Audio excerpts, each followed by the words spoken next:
Hi friend, welcome to study with Kundan. आज हम लोग देखेंगे इकोनॉमिक्स अर्थशास्त्र क्लास 10 का यूनिट 6 एक्सरसाइज आपका 6 होगा, जिसका चैप्टर का नाम है वैश्वीकरण। तो वैश्वीकरण चैप्टर हम लोग शुरू करने जा रहे हैं। तो सबसे पहले हम लोग को यह जानना होगा कि वैश्वीकरण क्या है। वैश्वीकरण यहाँ पे लग ही रहा है, वैश्वीकरण नाम में इसका अर्थ छिपा हुआ है। वैश्वी मतलब कि विश्व, वैश्वी मतलब क्या हो रहा है, विश्व। तो किसी भी राष्ट्र, पहले समझ लेते हैं, किसी भी राष्ट्र की अर्थव्यवस्था यदि विश्व की अर्थव्यवस्था में शामिल हो जाए, किसी भी राष्ट्र की अर्थव्यवस्था यदि विश्व की अर्थव्यवस्था में शामिल कर दिया जाता है तो वह वैश्वीकरण कहलाता है। तो आप इसको लिख लीजिएगा, बहुत ही सिंपल परिभाषा है, परीक्षा में कई बार पूछा भी है, तो इसलिए इसको लिखिएगा। किसी भी राष्ट्र की अर्थव्यवस्था, किसी भी राष्ट्र की अर्थव्यवस्था को यदि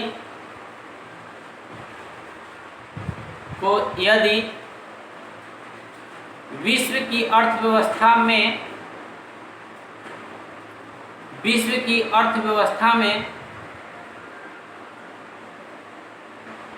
शामिल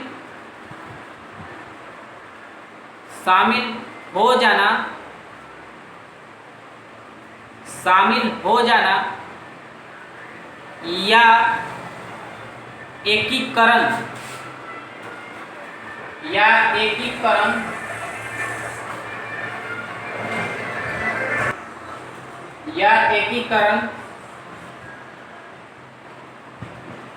वैश्वीकरण कहलाता है।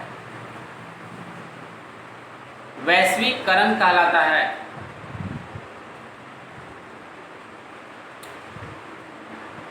पैराग्राफ चेंज करके लिखिएगा। वैश्वीकरण की प्रक्रिया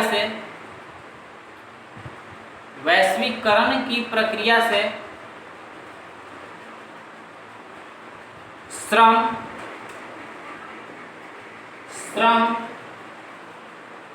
पूंजी, तकनीक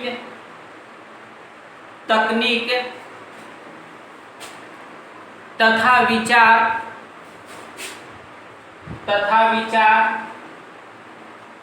आदि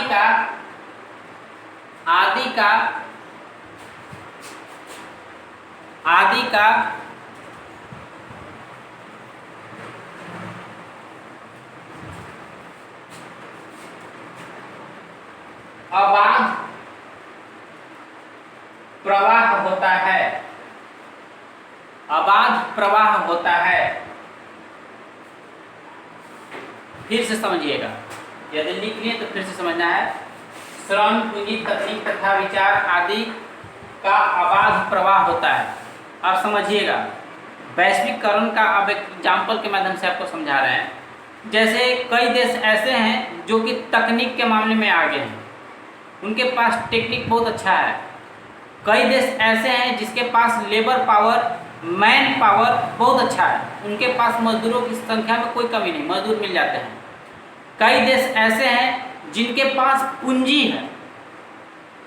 तो इस प्रकार से क्या होता है कि अर्थव्यवस्था को मजबूत करने के लिए किसी भी देश को इन सभी चीज़ों की आवश्यकता होती है। आप घर में ही मान लीजिए ना, आपके घर में मान लीजिए कि क्या है कि किसी व्यक्ति के पास, आपके मतलब कि पिताजी या आपके भाई, कोई भी मतलब कि 4 सदस्य हैं, मान लीजिए यहाँ पे 4 भाई ही हैं और 4 भाई हैं। किसी के पास क्या है कि बहुत अच्छा मतलब कि श्रम करने की पावर है, बहुत मेहनत वह करता है, देह हाथ से पूरा मजबूत है, बढ़िया है, मेहनत करने का उसके पास अथाह पावर है, कभी वह आलसपन टाइप तो उसमें नहीं है।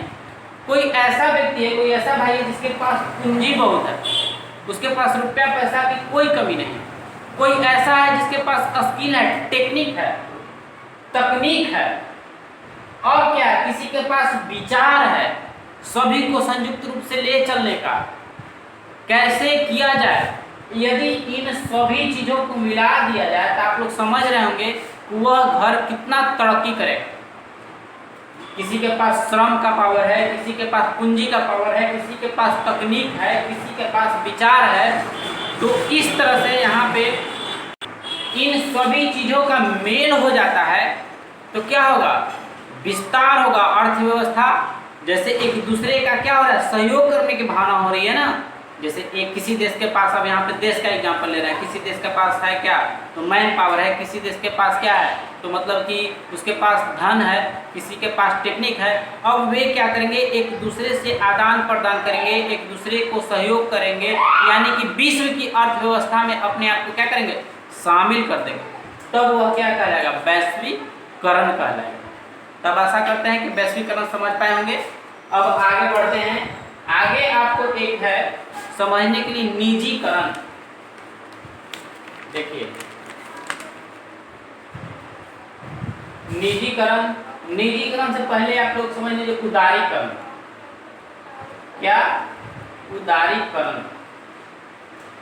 उदारीकरण, उदारीकरण इस प्रक्रिया के माध्यम से क्या होता है कि सरकार जैसे सरकार क्या है कि बहुत सारे प्रतिबंध जो लगाए हुए होता है बिजनेस के लिए। यदि आप बिजनेस करना चाहते हैं या कोई भी काम करना चाहते हैं तो उसके लिए प्रतिबंध लगाए हुए कि देखो इस तरह से करना है, उसका गाइडलाइन बहुत सारा, यानी कि नियमावली इतना कठिन कर दिया है कि आप उसको मतलब कि फॉलो कर ही नहीं पाएंगे। तो जिससे क्या होता है कि उससे व्यक्ति जो है वह किसी काम को कर नहीं पाएगा, तो उससे क्या होगा, इस तरह से बहुत सारे संख्या में हो जाएंगे लोग, तो उससे अर्थव्यवस्था कमजोर हो जाती है। अब इसको समझाने के लिए आपको बताते हैं। यदि कोई व्यक्ति सपोज क्या करे कि हम शिक्षा विभाग से लेते हैं, स्कूल खोलने की सोच रहा है। अब स्कूल भी स्कूल का भी योगदान होता है अर्थव्यवस्था में बहुत। कैसे, तो स्कूल के माध्यम से बहुत सारे लोगों को रोजगार मिलता है, यानी कि टीचर के रूप में एम्प्लॉय होते हैं ना। फिर से क्या होता है, इसके लिए भवन का निर्माण होगा तो उसके लिए भी मजदूर लोगों का काम मिलेगा। तो ये सभी अर्थव्यवस्था में क्या करेंगे, सहयोग करेंगे। इसके तब क्या है कि स्कूल बनाना है। अब गवर्नमेंट की गाइडलाइन है कि स्कूल बनाने के लिए कम से कम आपको 6 एकड़ जमीन की आवश्यकता होनी चाहिए, जिसमें से 2 एकड़ में बिल्डिंग बनाना है, 2 एकड़ में क्या है, बिल्डिंग बनाना है, फिर क्या है 3 एकड़ में प्लेग्राउंड बनाना है, और उसमें भी क्या, तो आपको बहुत सारे मतलब कि फैसिलिटीज देना है। जैसे कि आपको कंप्यूटर शिक्षा वो भी क्या होना चाहिए, तो हाई फाई टीचर भी रखिए, तो सभी प्रकार के एमएड भी रखिए, यानी कि बहुत पढ़ा लिखा, और बहुत सारे इस तरह से आपका नियमावली इतना कड़ा कर दिया है कि अब इसको हर कोई खोल ही नहीं सकता। यदि इस तरह का गाइडलाइन सरकार कर दे नियम के अनुसार, तब स्कूल खोलने के लिए जो मतलब कि कम पूंजी वाले लोग हैं, या फिर कुछ सोचते हैं कि नहीं हम मतलब इसको धीरे धीरे विस्तार करें, तो इस तरह की जो कठिन जो गाइडलाइन कर देता है। एक स्कूल है, इसी तरह से कल कारखाने का भी है कि देखो उसको मतलब कि कल कारखाना खोलना चाहता है तो उसके लिए मजदूरों को इतना करना पड़ेगा, ये करना पड़ेगा, बहुत सारा नियमावली कर देता है। अब इस तरह का जो प्रतिबंध जो लगा रहा है, जिससे क्या होगा कि लोग बेरोजगार होंगे, उस काम को करने से डरेंगे, उनके ऊपर लगेगा कि इसको हम पूरा फॉलो कर पाएंगे कि नहीं, और सभी लोगों के लिए करना फॉलो कठिन होगा। तो क्या करता है सरकार कि जितने भी प्रतिबंध होते हैं उन सभी को हटा देता है, यानी कि सरकार द्वारा लगाए गए प्रतिबंधों को हटाना क्या कहलाता है, उदारीकरण। की तो हम एग्जाम्पल से आप लोगों को समझाने का प्रयास कर रहे हैं, तो इसको लिखिएगा, उदारीकरण में लिखिएगा। उदारीकरण एक ऐसी प्रक्रिया है, उदारीकरण एक ऐसी प्रक्रिया है जिसमें सरकार द्वारा लगाए गए प्रतिबंध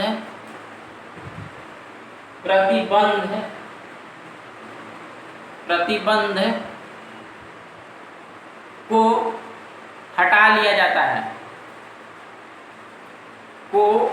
हटा लिया जाता है,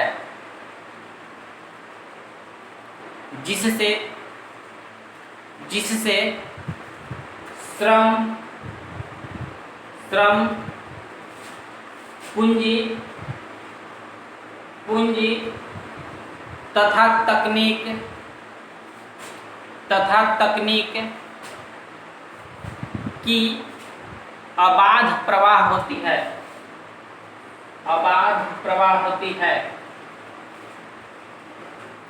अबाध प्रवाह होती है। ये था आपका उदारीकरण। अब देखेंगे हम लोग क्या, निजीकरण।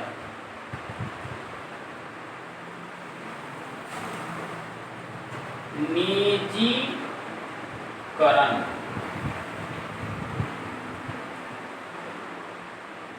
निजीकरण को पहले समझते हैं।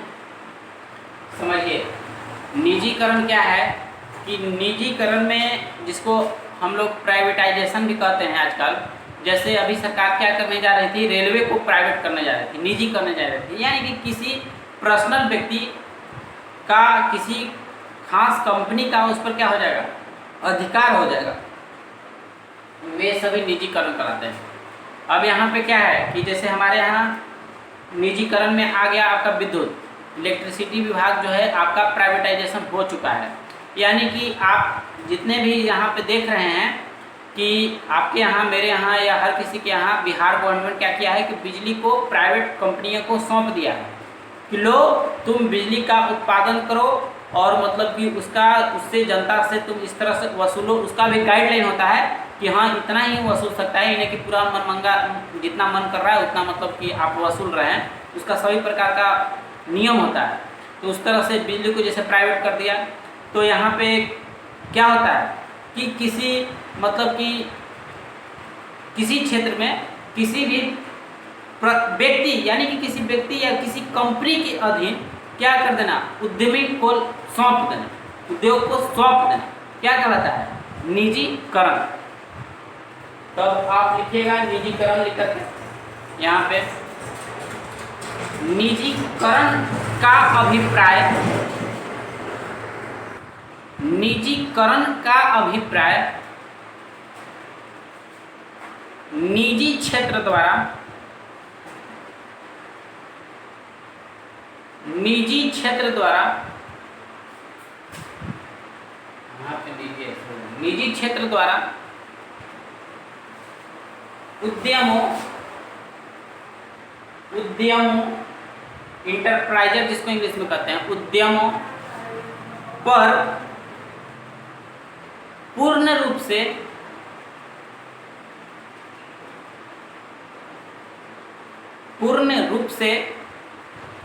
या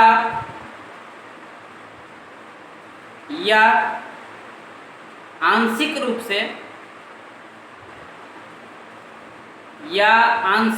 से स्वामित्व प्राप्त करना, स्वामित्व प्राप्त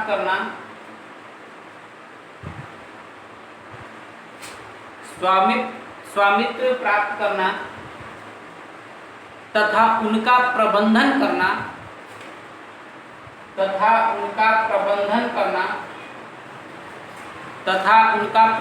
करना, निजी प्रबंधन करना हो गया। निजीकरण तो शुरू में लिख ही दिया था, प्रबंधन करना हो गया। अब यहाँ पे हम लोग देखेंगे, यदि आप लोगों को लग रहा होगा कि तेज है तो वीडियो को स्लो कर लीजिएगा। आगे आप एक क्वेश्चन लिखिए, वैश्वीकरण के कौन कौन से अंग हैं। वैश्वीकरण के कौन कौन से अंग हैं। वैश्वीकरण के कौन कौन से अंग हैं।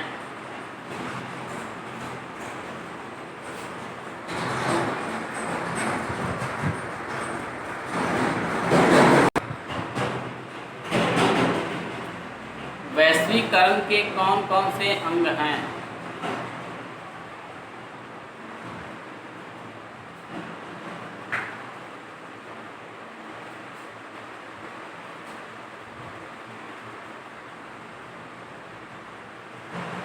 लिखिएगा, वैश्वीकरण के मुख्यतः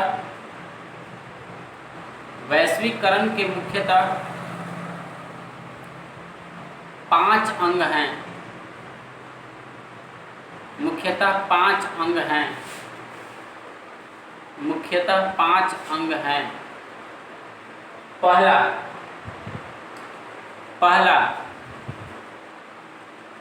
पहला व्यापार व्यापार संबंधी अवरोधों में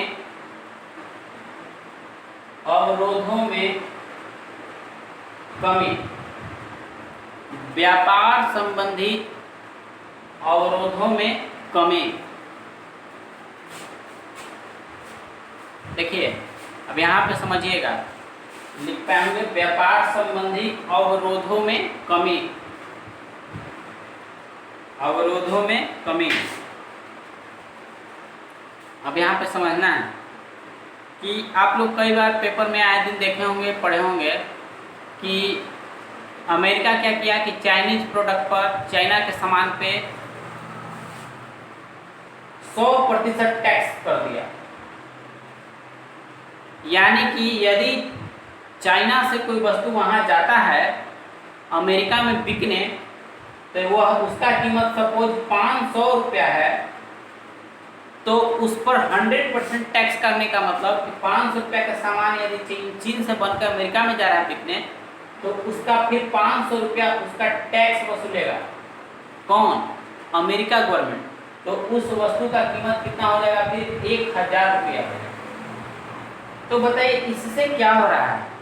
इससे ऐसा हो रहा है कि अमेरिका गवर्नमेंट यही चाहता है, अमेरिकन सरकार यही चाहती है कि वहाँ चीन का सामान हमारे यहाँ नहीं है, हम उसका जानबूझ करके इतना ना टैक्स बढ़ा दे रहे हैं कि अब वास्तविक मूल्य से डबल कीमत हो गया हो उसका। तब उस स्थिति में क्या कोई लेना चाहेगा उसको? नहीं लेना चाहेगा।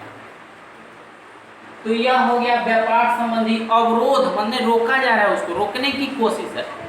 उस 100% बढ़ाया तो चीन वाला क्या करेगा? कहेगा कि ठीक है तो हम अमेरिका के सामान पर अब 150% टैक्स लगा देंगे। तो इस तरह से अवरोध हो रहा है। जैसे भारतीय लोग कर देते हैं। भारत पाकिस्तान में जब युद्ध की स्थिति होती है तब आप लोग देखेंगे कि टमाटर के लिए पुलवामा हमला के बाद पाकिस्तानी लोग क्या किए थे? छछन गए थे टमाटर के लिए। क्या किया था? यहाँ पे टमाटर पर भारत सरकार 300% टैक्स लगा दिया कि यदि भारत में टमाटर यदि 10 रुपये किलो है तो वहाँ जाएगा तो कितना हो जाएगा? 40 रुपये केजी हो जाएगा। 300% तो टैक्स से लग जाएगा और भाड़ा इत्यादि चीज़ों को छोड़ दीजिए। यदि यहाँ से 40 रुपये जाता है तो समझिए कि वहाँ कितना हो जाएगा? 12 120 और 40 यानी कि 160 रुपये केजी हो जाएगा। तो इस कंडीशन से क्या हो रहा है? व्यापार में अवरोध हो रहा है। यही यह वैश्वीकरण के खिलाफ है। क्या है? वैश्वीकरण के खिलाफ है। लेकिन वैश्वीकरण का हम यहाँ पे क्या देख रहे हैं? अंग न देख रहे हैं। तो अंग यही व्यापार संबंधी अवरोधों में कमी करेगा। अब क्या है? यदि बहुत घनिष्ठता मित्रता है तो क्या होता है कि टैक्स को छूट में देता है।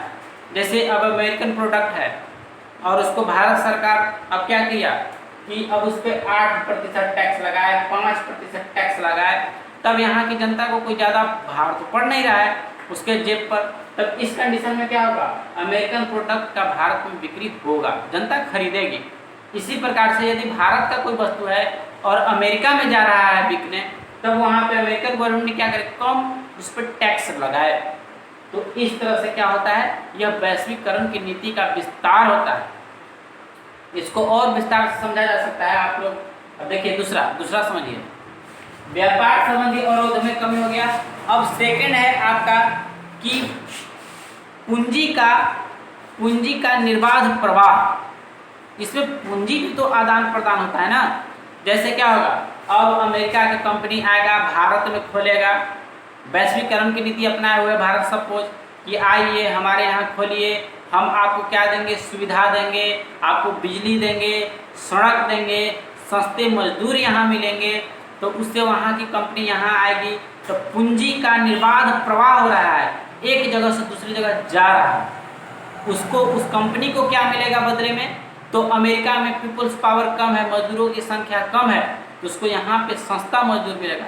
जो वहाँ पे मजदूर का जितना कीमत एक मजदूर को पे करने में होता है, यहाँ पे उतना में 10-10 मजदूर को वह रख पाएगा। तो इस प्रकार से वैश्वीकरण का लाभ हो रहा है। तो चलिए दूसरा में लिखिए पूंजी का निर्बाध प्रवाह। पूंजी का निर्बाध प्रवाह।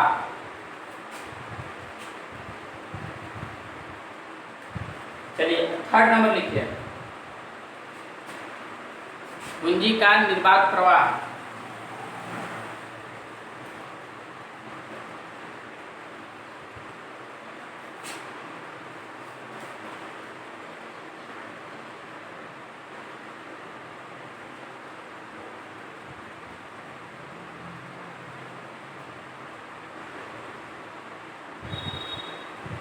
तीसरा में लिखिए प्रौद्योगिकी का निर्बाध प्रवाह, मतलब कि कल कारखाने एक जगह से दूसरी जगह खुलेंगे ना, प्रौद्योगिकी का निर्बाध प्रवाह। तीसरा में प्रौद्योगिकी का निर्बाध प्रवाह।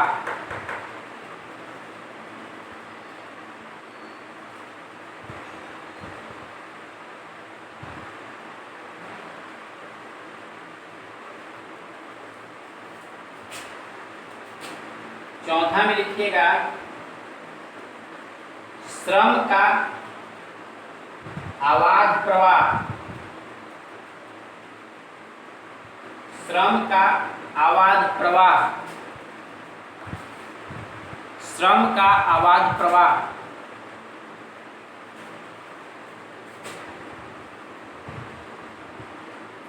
आपका आखिरी हो जाएगा पूंजी का पूर्ण परिवर्तनशीलता। पूंजी का पूर्ण परिवर्तनशीलता। पूंजी का पूर्ण परिवर्तनशीलता।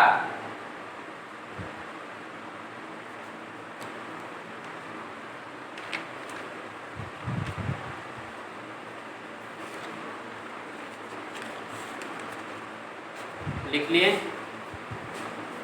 अब आप लोगों को पिछला चैप्टर में बहुराष्ट्रीय कंपनी समझाया है, यानी कि इसको फिर से बोल दें कि बहुराष्ट्रीय कंपनी का मतलब कि वैसा कंपनी जिसका विस्तार विभिन्न देशों में है।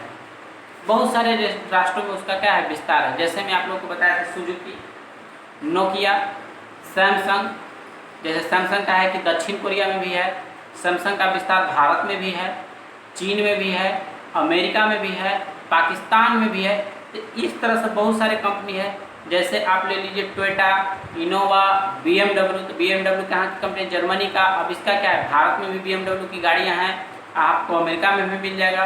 यानी कि वैसी कंपनी जिसका मतलब विस्तार कई देशों में है, तो वैसे कंपनी क्या कहलाते हैं, बहुराष्ट्रीय कंपनी। अब सोचिए यदि वैश्वीकरण की नीति ना हो तो क्या इस तरह से विभिन्न देशों का प्रोडक्ट कंपनियां विभिन्न देशों में पहुंच पाएंगे? नहीं। यानी कि वैश्वीकरण रहेगा तभी बहुराष्ट्रीय कंपनियों का मतलब कि विस्तार भी होगा। तब यहाँ पे अब एक क्वेश्चन आपके लिए है कि बहुराष्ट्रीय कंपनी की कार्य प्रणाली किस प्रकार है। क्वेश्चन लिखिएगा। बहुराष्ट्रीय कंपनी का तो लिखवाएंगे, पिछला चैप्टर में था ही। बहुराष्ट्रीय कंपनी की कार्य प्रणाली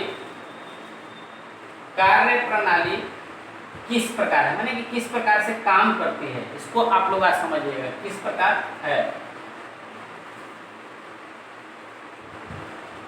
बहुराष्ट्रीय कंपनी, पहले क्वेश्चन लिख लीजिए। बहुराष्ट्रीय कंपनी की कार्य प्रणाली किस प्रकार है।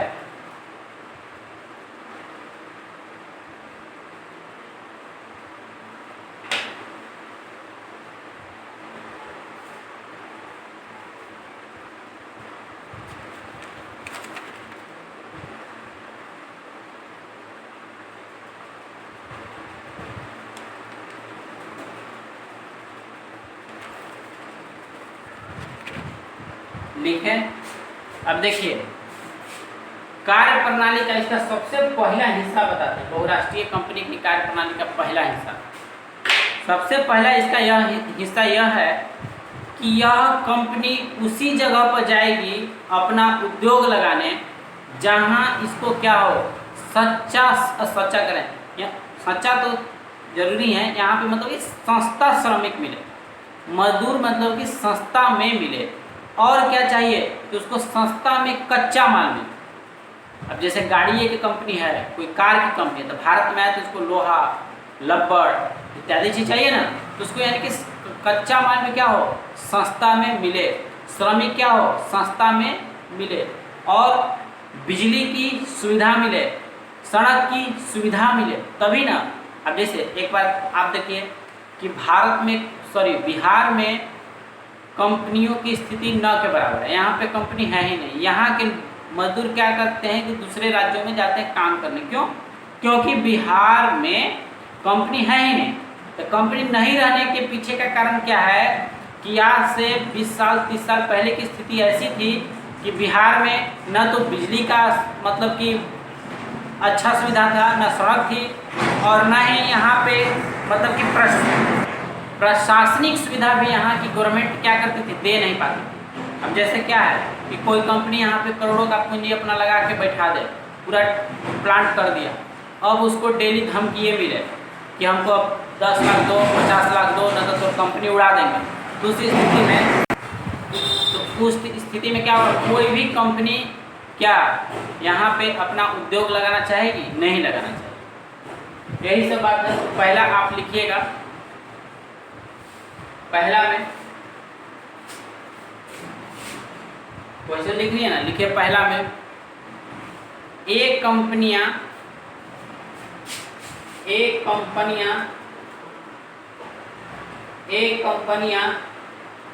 अधिक लाभ कमाने के लिए वैसे स्थान पर उत्पाद लगाती है,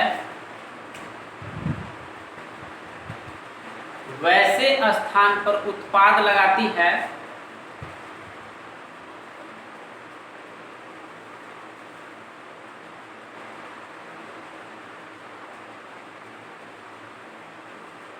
वैसे स्थान पर उत्पाद लगाती है जहां सस्ता श्रम,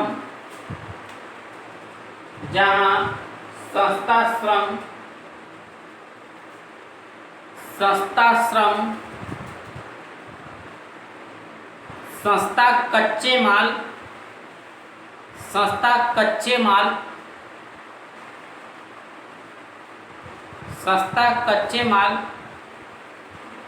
आसानी से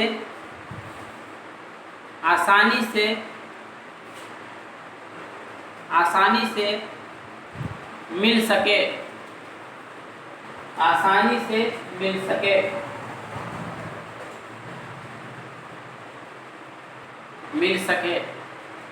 आप लोग को एक लिखवाए थे, पिछले चैप्टर में बताए थे बाह्य स्रोती, ठीक है, तो उसको देख लीजिएगा। यहाँ पे लिख लीजिए, एक कंपनियां बाह्य स्रोती,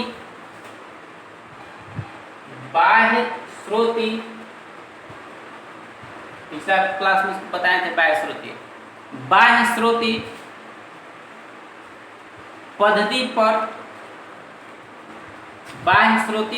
पर कार्य करती है।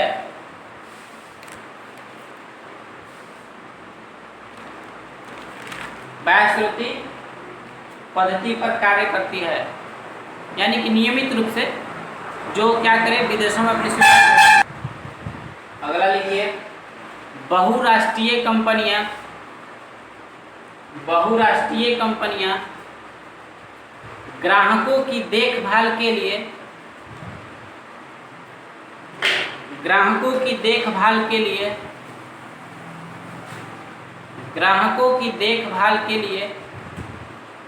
कॉल सेंटर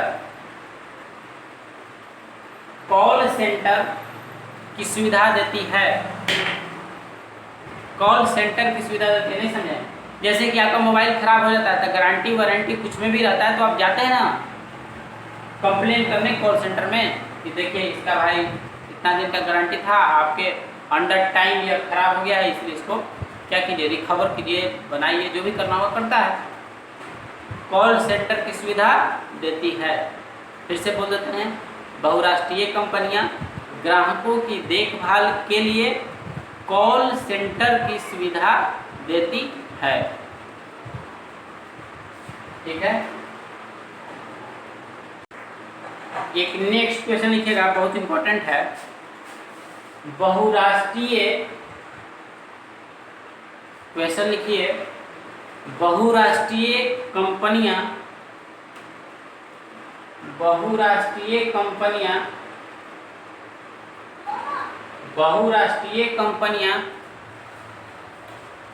किस तरह से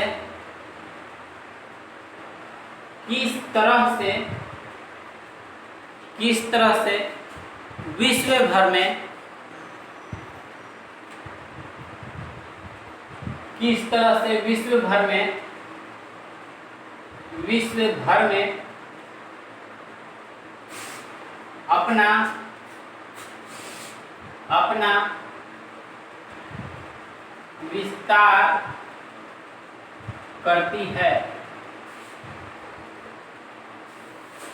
अपना विस्तार करती है। अपना विस्तार करती है।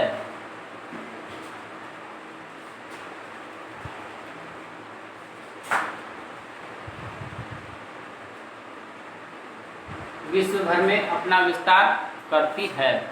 लिखिएगा, पहला,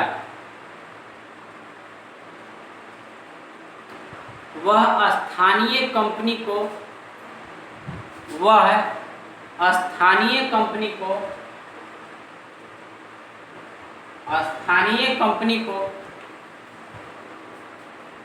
खरीद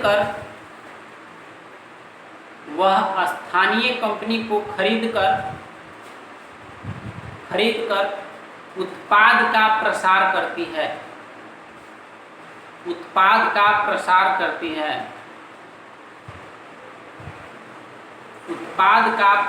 करती है।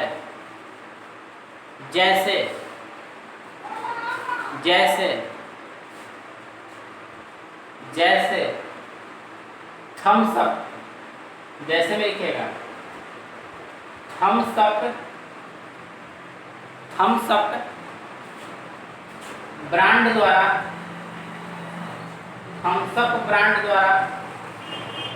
पार्ले समूह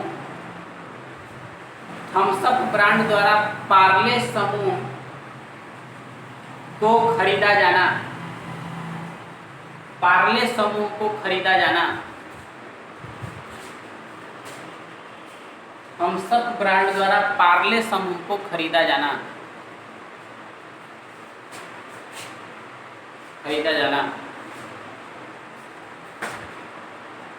क्या किया, यह अपना विस्तार करने के लिए, मतलब कि पार्ले समूह को ही थम्स अप क्या किया, खरीद लिया।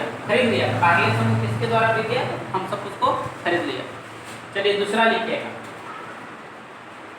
दूसरा में लिखिएगा, कभी कभी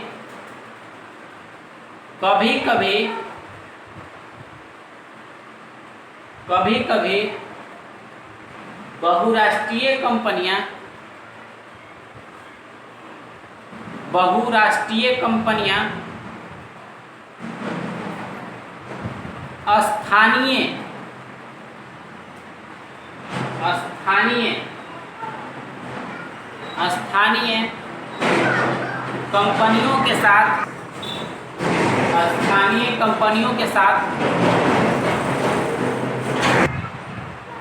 स्थानीय कंपनियों के साथ संयुक्त रूप से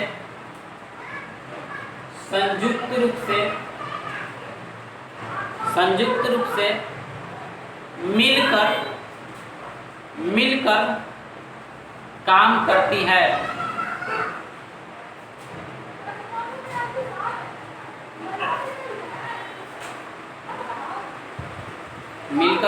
जैसे कोई विदेशी कंपनी है, वह इंडिया में आया और इंडिया में आकर के यहाँ की कंपनी के साथ ही मिलकर के काम करने लगा। जैसे पहले था हीरो और हुंडा, अभी तो नहीं है इसलिए इसको एग्जाम्पल में लिखवाना उचित नहीं है। जैसे हुंडा क्या है, विदेशी कंपनी है और वह आकर के हीरो कंपनी के साथ मिलकर के काम करने लगा, यहीं के कंपनी के साथ मिलकर। तो हीरो हुंडा तो अब है नहीं, तो दोनों अलग हो गया, इसको एग्जाम्पल में लिखना उचित नहीं है। तो इस तरह से भी होता था विस्तार। ठीक है, एक और लिख लीजिए तीसरा, कभी कभी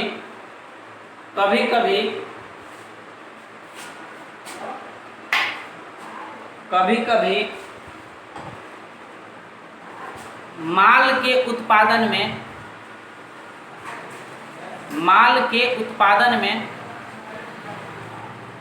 छोटे उत्पादकों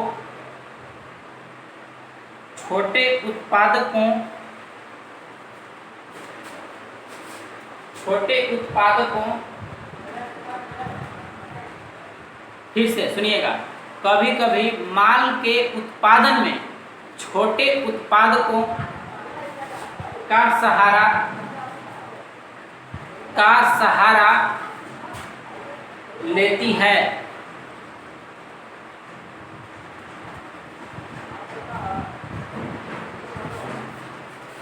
समझिएगा यहाँ पे, अब यहाँ पे समझेंगे क्या कि माल के उत्पादन की बात है तो क्या होता है कि बड़ा बड़ा कंपनी कपड़ा का निर्माण, वस्त्र का निर्माण करता कौन है, तो बड़ा बड़ा कंपनी, बहुराष्ट्रीय कंपनी। आप लोग ब्रांड भी पहनते हैं कि अब जींस लेंगे तो एकदम ली कंपनी का लेंगे, स्पार्की का लेंगे। इस तरह से जो ब्रांड कपड़ा का है, कपड़ा के एग्जाम्पल से आप लोग को समझा रहे हैं क्योंकि कपड़ा के लोग बहुत शौकीन, क्योंकि कपड़ा के लोग क्या होते हैं, बहुत शौकीन होते हैं। कैसे, तो समझिएगा कि कोई छोटा क्या है कि अब यहाँ पे कपास की खेती करेंगे किसान लोग, तो वे कंपनी क्या करेगा कि कपास की खेती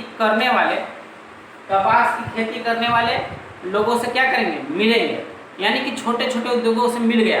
अब उससे वह कपास लेगा, या उससे क्या होता है, कई ऐसे मतलब कि छोटे उद्यमी होते हैं जो कि केवल धागा का कताई करते हैं। तो उस तरह से वैसे छोटे छोटे कंपनियों, छोटे छोटे उद्योगों से मिल गया और उद्योगों से उससे किसी से धागा ले लिया, तो किसी से मतलब कि कपास, इस तरह से कच्चा माल को क्या किया, वह ले लिया और वह उसको बना करके अपना ब्रांड का नाम दे दिया। समझ पा रहे हैं, यानी कि उसका फिर नए नए कपड़े, नए नए वस्त्र का उत्पादन वह खुद करेगा। तो इसका जैसे में लिख लीजिएगा कि जैसे वस्त्र खेल के समान खिलौने आदि उत्पाद में। आज के लिए इतना ही, दैट्स ऑल, थैंक यू।